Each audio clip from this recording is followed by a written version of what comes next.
তৈরি হবে সহাবস্থানমূলক রাজনৈতিক পরিবেশ। ছাত্র সংসদ নির্বাচনের মাধ্যমে দেশপ্রেমিক জাতীয় নেতৃত্ব তৈরি হয়।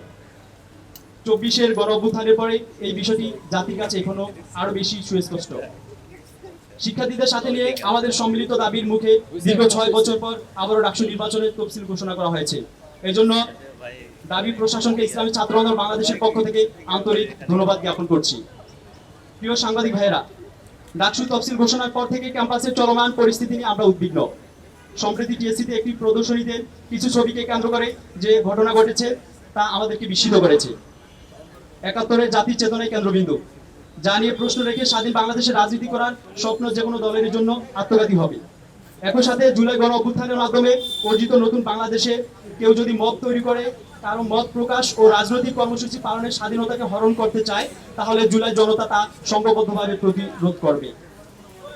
এই ঘটনায় প্রশাসনের নীরব ভূমিকা ক্যাম্পাসে অস্থিতিশীল পরিস্থিতি তৈরিতে অন্যতম প্রভাবকের ভূমিকা পালন করছে বলে আমরা মনে করছি। প্রিয় সাংবাদিক বন্ধুগণ, আমরা বিশ্বাস করি ক্যাম্পাস রাজনীতি হবে শিক্ষার্থীদের অধিকার আদায়ের বলিষ্ঠ মাধ্যম, কিন্তু ডাকসুকে কেন্দ্র করে ক্যাম্পাসে পুঁজিবাদী আস্ফালন এবং যে টাকার ছড়াছড়ি চলেছে তাকে আমরা সন্দেহের চোখে দেখছি।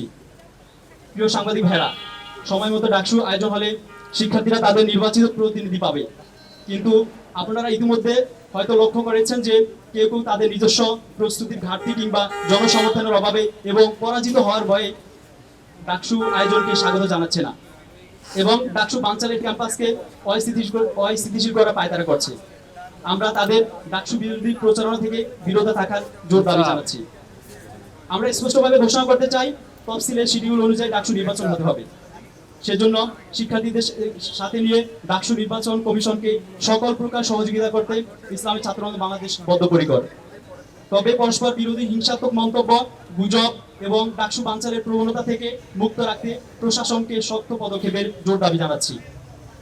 আমাদের প্যানেল থেকে নির্বাচিত হলে আমরা নারী শিক্ষার্থীদের হলে বৈদ্যুতিক পাখা অথবা শীততাপ নিয়ন্ত্রণের ব্যবস্থা, রেজিস্টার অফিসকে ডিজিটালাইজ করা, নিরাপদ, বৈষম্যহীন ও সহনশীল শিক্ষার পরিবেশ নিশ্চিত, শতভাগ আবাসন সুবিধা ও আবাসন মান উন্নয়নে কার্যকর পদক্ষেপ গ্রহণ, গবেষণা ভিত্তিক স্কলারশিপ ও ল্যাব সুবিধা বৃদ্ধি, ডিজিটাল লাইব্রেরি ও ক্লাসরুমের ব্যবস্থা, অনলাইন ক্লাস ও পরীক্ষা সিস্টেম এবং তৎপরবর্তী কার্যক্রমগুলোকে আরও উন্নত ও সহজীকরণ, বিভাগ ও ফল পর্যায়ে দুর্নীতি ও হয়রানি বন্ধে ছাত্র অভিযোগ সেল গঠন, মেডিকেল ব্যবস্থাকে উন্নত করা, পাশাপাশি মানসিক স্বাস্থ্য সহায়তায় হেল্পলাইন ও কাউন্সিলিং এর সেবা চালু, ক্যারিয়ার গাইডেন্স, ইন্টার্নশিপ ও স্কিল ট্রেনিং নিশ্চিত, প্রতিটি শিক্ষার্থীর মাথাপিছু ব্যয়কে যথাযথ সচ্ছলতার সহিত কাজে লাগানো এবং সকল ছাত্র সংগঠনের রাজনৈতিক সহাবস্থান ও গঠনমূলক রাজনীতি প্রতিষ্ঠা করা সহ সকলকে সাথে নিয়ে একটি গণমুখী ক্যাম্পাস গড়ে তুলতে প্রশাসনকে বাধ্য করা দীপ্ত প্রতিশ্রুতি জানাচ্ছি।